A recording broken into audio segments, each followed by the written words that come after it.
पिछले एपिसोड में हमने देखा था कि बिलियन का मास्टर अपने पूरे के पूरे बिजनेस अलायंस के साथ पहुंच चुका था किन्नान को मारने के लिए। लेकिन बीच में किन्नान का दोस्त आकर उसको रोक लेता है। लेकिन इसी वजह से उस मास्टर को बहुत ज्यादा गुस्सा आया था और उसने उसके दोस्त की ऐसी हालत कर दी थी कि उसका दोस्त बुरी तरह से इंजर्ड हो जाता है। तब अपने दोस्त को बचाने के खातिर किन्नान वहां पर आता है और अपनी पावर का इस्तेमाल करते हुए उस मास्टर के साथ साथ उसके जितने भी साथी वगैरह थे उन सभी की वाट लगा चुका था। बड़ी बेरहमी से वो उन सभी की धज्जियां उड़ा कर रख देता है। लेकिन उसके दोस्त की हालत खराब थी तो एडा डेस्टिनी उससे कहती है कि अगर तुम्हें अपने दोस्त को बचाना है ना तो इसको बचाने के लिए मेरिडियन पिल लगेगी जो कि मेडिसिन गार्डन के अंदर मौजूद है। अगर तुम उसको ला सकते हो तो तुम्हारे दोस्त को बचाया जा सकता है। तो किन्नान उस मेरिडियन पिल को लाने के लिए निकल चुका था, जिसके बाद यहाँ से ये एपिसोड शुरू होता है। तो इस एपिसोड की शुरुआत में किन्नान जब आगे बढ़ा था तो उसको ऐसा लगता है कि उसका जो स्पेशल वर्ल्ड है उसके अंदर वो एम्प्रेस वापस आ चुकी है, क्योंकि एम्प्रेस उसी एडा डेस्टिनी के महल के अंदर चली गई थी। तो अब यहाँ पर उसको लगने लग गया था कि एम्प्रेस वापस आई है, तो वो एम्प्रेस से मिलने के लिए पहुंच जाता है ताकि पूछ सके कि असल में उनके साथ हुआ क्या था, वो क्यों ऐसी बच्चों जैसी और अजीब तरह की हरकतें कर रही थी। तो जैसे वो अपने स्पेशल वर्ल्ड के अंदर आता है उसको वहां पर एम्प्रेस नजर आती है जो कि वहीं पर बैठी हुई थी और एक बिल्ली के साथ खेल रही थी। किन्नान उससे कहना चाहता है कि आपने देखा होगा ना कि वो एडा डेस्टिनी के महल के अंदर क्या हुआ, आपको हुआ क्या था जो आप इतनी अजीब तरह की हरकत कर रही थी। क्या अभी भी आप अपने होश में हैं या फिर अभी भी आप वैसे ही बच्चों जैसी हरकत कर रही हैं। मैंने एडा डेस्टिनी से सुना कि वो कुछ 3 लाइफ ट्रिब्यूलेशन के बारे में बात कर रही थी और वही 3 लाइफ ट्रिब्यूलेशन की वजह से आप इतनी अजीब हरकत करने लगी थी बिल्कुल बच्चों की तरह। तो मैं जानना चाहता हूँ कि वो 3 लाइफ ट्रिब्यूलेशन होता क्या है और उसने कैसे आपको अफेक्ट किया कि आप बिल्कुल बच्ची बन गई। तो एम्प्रेस किन्नान से कहना चाहती है कि किन्नान, अगर कोई कल्टीवेटर कितना भी ज्यादा स्ट्रॉन्ग क्यों ना हो, बहुत ज्यादा स्ट्रॉन्ग भी होता है ना, फिर भी उसकी जिंदगी एक ना एक टाइम पर जाकर खत्म हो जाती है, उसका मरना तो तय ही रहता है। इसी तरह से मेरा भी एक दिन टाइम खत्म हो जाएगा, लेकिन जितना मेरी जिंदगी बची है मैंने उसको अच्छे से यूज करने के लिए, उसका ठीक तरह से इस्तेमाल करने के लिए 3 लाइफ टेक्निक को क्रिएट किया था। ये 3 लाइफ टेक्निक 3 लाइफ ट्रिब्यूलेशन को झेलने के बाद ही हासिल की जा सकती है। अगर किसी कल्टीवेटर के पास 3 लाइफ टेक्निक होना तो वो अपनी 3 जिंदगी का एक टाइम के अंदर इस्तेमाल करते हुए अपनी पावर को इंक्रीज कर सकता है, जैसे कि पास्ट की लाइफ हो गई, फ्यूचर की लाइफ हो गई और जो भी प्रेजेंट की लाइफ चल रही है वो तीनों को आपस में मर्ज करते हुए खुद को ज्यादा स्ट्रॉन्ग बना सकता है। किन्नान ये चीज सुनकर बिल्कुल हैरान रह चुका था कि क्या आप सच कह रही हैं, इस तरह की कोई टेक्निक अब मौजूद भी है क्या इस दुनिया में जिसमें 3 लाइफ का एक साथ इस्तेमाल किया जा सके अपनी पावर को इंक्रीज करने के लिए। मैंने तो उसके बारे में पहली बार सुना है, ऐसा कुछ कभी मैंने ना कभी देखा ना कभी सुना। तो एम्प्रेस कहने लग जाती है कि किन्नान, जाहिर सी बात है कि तुमने इसके बारे में कभी नहीं सुना होगा क्योंकि ये टेक्निक बिल्कुल अलग तरह की है। जो कल्टीवेटर इसको परफॉर्म करता है ना वो हेवन के टेक्निक से अलग हो जाता है। इस टेक्निक को परफॉर्म करना हेवन के रूल के खिलाफ होता है, इसलिए जल्दी कोई इस टेक्निक को परफॉर्म भी नहीं कर पाता और कोई जल्दी इसको हासिल भी नहीं करता है, क्योंकि जब आप इस टेक्निक का इस्तेमाल कर रहे हो ना तो आपका पास्ट और आपका जो फ्यूचर है वो आपके प्रेजेंट को डिस्ट्रॉय करने की कोशिश करता है। तो किन्नान ये सुनकर कहने लग जाता है कि इसका मतलब कि मैंने एडा डेस्टिनी के महल के अंदर जो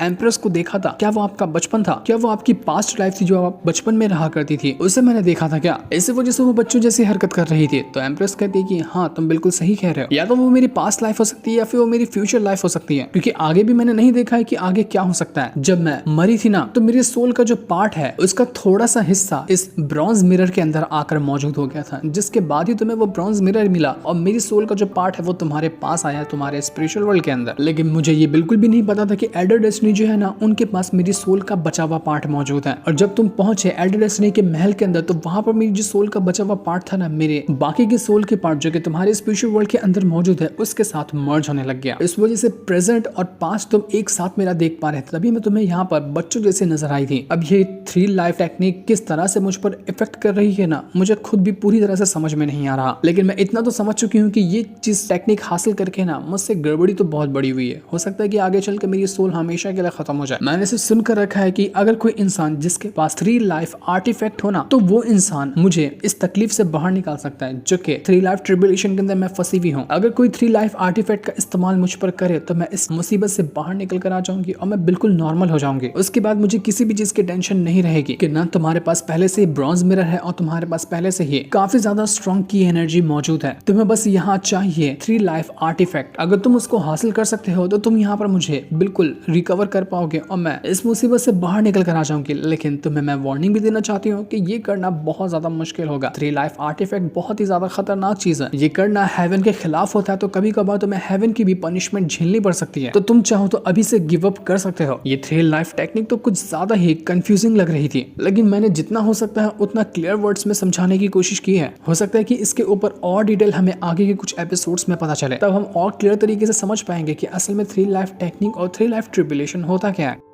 तो किन्नान यहाँ पर एम्प्रेस से कहना चाहता है कि आपने मुझे कहा कि मैं गिव अप कर सकता हूँ, लेकिन आपको ये नहीं पता कि गिव अप नाम का शब्द ना मेरी डिक्शनरी में मौजूद ही नहीं है। गिव अप क्या होता है मुझे ये पता ही नहीं। अगर इंसान खुद के ऊपर आ जाए, खुद के अगर हिम्मत कर लेना, तो वो दुनिया की किसी भी खतरे को पार कर सकता है, चाहे वो हेवनी रास्ते में क्यों ना हो या कोई भी रास्ते में क्यों ना हो। उसको किसी चीज से फर्क नहीं पड़ता, बस इंसान को हिम्मत करने की देरी होती है। इसलिए आप फिक्र मत करिए, मैं उस 3 लाइफ आर्टिफैक्ट को जरूर हासिल करूंगा और आपको बचा कर रहूंगा इस मुसीबत से। दूसरी तरफ हम वुयान पवेलियन का सीन देखते हैं, जहां पर पवेलियन मास्टर बैठा हुआ था और उसी के सामने होती है एल्डर डेस्टिनी, जो दोनों आपस में चाय वगैरह पी रहे थे। पवेलियन मास्टर एल्डर डेस्टिनी को चाय देते हुए कहने लग जाता है कि मैंने बिल्कुल भी नहीं सोचा था कि तुम इतनी जल्दी मॉर्टल वर्ल्ड के अंदर वापस आ जाओगी। तुमने तो हमेशा के लिए खुद को अपने महल के अंदर कैद कर लिया था ना, लेकिन तुम फाइनली किन्नान के लिए बाहर निकल कर आई, ये तो बहुत अच्छी बात है। तो एल्डर डेस्टिनी कहने लग जाती कि तुम्हें शायद नहीं पता होगा, लेकिन मैं सिर्फ किन्नान के लिए बाहर नहीं आई हूँ, बल्कि और भी कुछ काम थे, इस वजह से मुझे उस महल के अंदर से बाहर निकल कर आना ही पड़ा। वैसे भी अभी किन्नान उतना ज्यादा स्ट्रॉन्ग तो नहीं हुआ है, उसे अभी बहुत कुछ सीखने की जरूरत है अगर वो खुद को स्ट्रॉन्ग बनाना चाहता है। तो पवेलियन मास्टर कहने लग जाता है कि बात तो तुम बिल्कुल सही कह रही हो, किन्नान को अभी भी बहुत सारी चीजें सीखनी है। उम्मीद है कि मेडिसिन गार्डन में जब वो जा रहा है ना मेडियन हर्ब्स को लाने के लिए, तो वहां जाकर उसे बहुत कुछ ऐसा मिले जिसकी मदद से वो अपनी कल्टीवेशन को इम्प्रूव कर पाए और अपने आप को स्ट्रॉन्ग बना सके। तभी वहां पर बिलियन भी आ जाती है, जो एल्डर डेस्टिनी से कहने लग जाती है कि मास्टर, जो भी अभी आपके महल के अंदर हुआ, जो भी यहाँ पर अभी सीन क्रिएट हुआ ना, मैंने सबकी जानकारी पूरी डिटेल में फैंथियान किंगडम वालों को बता दी है। अब आगे क्या होगा वो अपने हिसाब से फैसला कर लेंगे। दूसरी तरफ हम किन्नान को देखते हैं, जो कि एंजल के पास आकर पहुंच चुका था। एंजल जहां मौजूद थी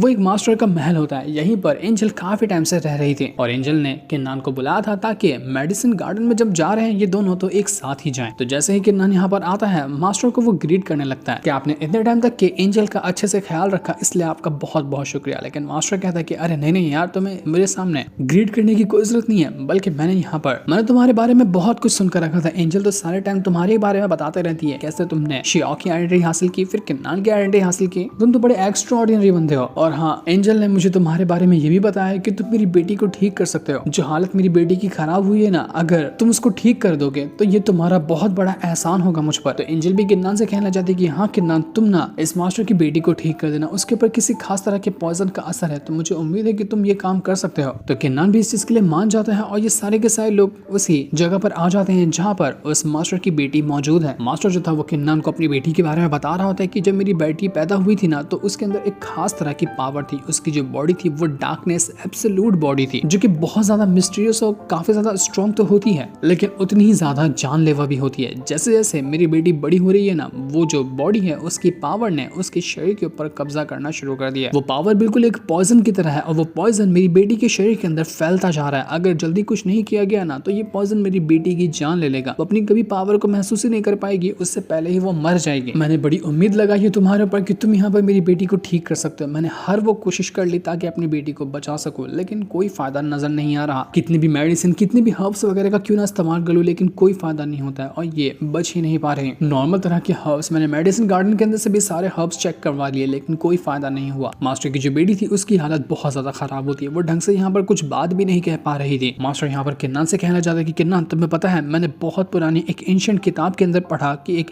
हेवनली ग्रास होता है, अगर उस ग्रास का इस्तेमाल किया जाए ना तो मेरी बेटी बच सकती है। मुझे एंजल ने बताया कि वो हेवनली ग्रास है ना, वो तुम्हारे पास मौजूद है, तो अगर तुम उस ग्रास का इस्तेमाल करते हुए मेरी बेटी को बचा लोगे ना तो बहुत अच्छी बात हो जाएगी। और सच में किन्नान के पास वो ग्रास मौजूद था जो उसको काफी टाइम पहले मिला था और उसने उसको अपने पास रखा हुआ था। किन्नान कहने लग जाता है कि अच्छा, तभी मुझे समझ में आया ना कि सारे के सारे लोग ये ग्रास उस टाइम मुझसे हासिल क्यों करना चाहते थे, क्योंकि ये ग्रास इतना ज्यादा कमाल का है कि वो किसी को भी पूरी तरह से रिकवर कर सकता है। ये तो बहुत अच्छी बात हो गई कि मैंने इस ग्रास को अपने पास संभाल कर रखा था और अब लगता है कि इस ग्रास का सही इस्तेमाल करने का टाइम आ चुका है। मैं इस ग्रास का इस्तेमाल करते हुए इस मास्टर की बेटी को ठीक करने की कोशिश करता हूँ। उस मास्टर की जो बेटी थी उसकी हालत और ज्यादा खराब होने लग जाती है, क्योंकि जब भी पॉइजन का असर बढ़ता तो वो इतना ज्यादा तकलीफ देता उसकी बेटी को कि वो मानो अपनी मौत को देख पाती, उसकी जान निकल रही हो ऐसी उसको तकलीफ होती थी। तो यहाँ पर ये देखते साथ ही सारे के सारे लोग तुरंत अपनी पावर का इस्तेमाल करते हुए उस मास्टर की बेटी को ठीक करने में लग जाते हैं। किन्नान वो ग्रास एंजल को दे देता है और एंजल तुरंत अपनी पावर का इस्तेमाल करते हुए उस ग्रास की पावर को एक्टिवेट करती है और उसकी एनर्जी को डालने लग जाती है उसकी मास्टर जो है वो बेटी के अंदर। देखते ही देखते वो जो ग्रास की पावर थी उसने पूरी की पूरी तरह से पूरे इलाके को कवर कर लिया था और वो सारा का सारा ऑरा जाने लग जाता है उसी मास्टर की जो बेटी थी उसके अंदर। वो ऑरा इतना ज्यादा खतरनाक और इतना ज्यादा स्ट्रॉन्ग था कि वो पूरा ऑरा इस तरह से उसको घेर लेता है मानो वो ऑरा के अंदर गायब ही हो गई हो।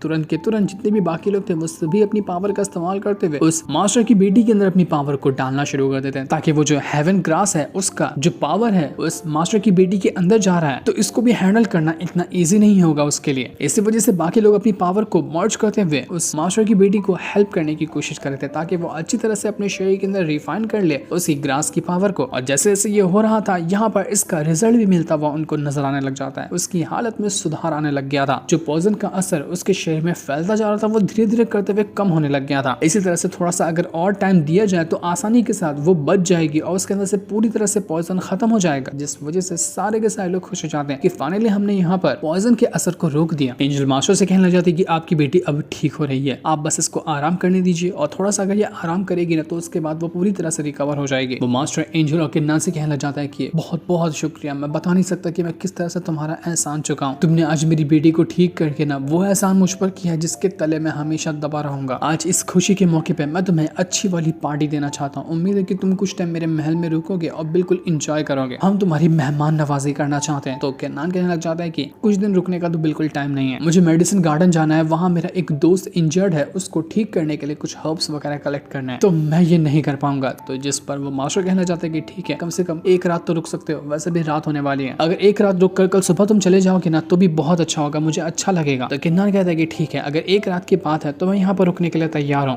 इसके बाद जैसे ही रात होती है किन्नान और एंजल जो थे वो आसमान को देखने के लिए एक जगह पर आकर बैठ जाते हैं और दोनों बैठकर यहाँ पर चांद वगैरह को देख रहे थे। एंजल किन्नान से कहती है कि किन्नान, तुमने मुझसे कहा था ना कि कोई सिस्टर एम्पायर है जिसने तुम्हें बहुत सारी शराब दी है ताकि तुम वो शराब मुझे दे सको, तो बताओ वो शराब तुमने कहाँ छुपा कर रखी है, मुझे वो ढेर सारी शराब पीनी है। तो किन्नान वो सिस्टर एम्पायर की दी हुई सारी की सारी शराब को बाहर निकालता है। बॉटल की बॉटल वहां पर शराब थी और इतनी सारी शराब को देखकर तो एंजल इतनी खुश हो जाती है जिसकी कोई हद नहीं थी। वो कहती है कि किन्नान, तुम्हें पता है ना मुझे शराब कितनी ज्यादा पसंद है, मैं तो बहुत ज्यादा इसको प्यार करती हूँ, मैं पूरी शराब पी जाऊंगी। वो एक के बाद एक करते हुए सारी शराब को पीना शुरू कर देती है और इतनी सारी वो शराब पी लेती है कि उसको भी वहां पर नशा होने लग गया था, उसको भी चढ़ जाती है। वो किन्नान को भी जबरदस्ती कहती है कि किन्नान तुम भी शराब पियो, हम दोनों मिलकर यहाँ टल्ली हो जाते हैं, कम से कम एक रात तो सुकून की मिले, इतने दिन बाद हम मिल रहे हैं तो आज की रात बड़ा मस्त एंजॉय करेंगे। तो किन्नान भी थोड़ी शराब क्या पिया था कि उसको भी नशा चढ़ जाता है। जैसे वो नशे में आया था वो एंजल को ही बड़े प्यार से देखने लग जाता है। उन दोनों ने मिलकर कम से कम 15-20 बॉटल शराब पी ली थी और किन्नान जब यहाँ पर एंजल को देख रहा था वो शर्माते हुए कहने लग जाता है कि अरे यार, लगता है कुछ ज्यादा ही नशा चढ़ गया, मैं कितनी गलत नजरों से एंजल को देख रहा हूँ, नहीं नहीं मुझे ऐसा नहीं करना चाहिए, ये गलत बात होगी। वो और एंजल दोनों एकदम ज्यादा शर्मा चुके थे, पर किन्नान यहाँ पर एंजल के साथ कुछ गलत हरकत करता है इससे पहले वो खुद को संभाल लेता है कि नहीं भाई, मुझे इतना तो होश है कि मैं अपने आप को हैंडल कर सकता हूँ। जिस फनी सीन को दिखाते साथ ही ये वाला एपिसोड यहीं पर एंड हो जाता है।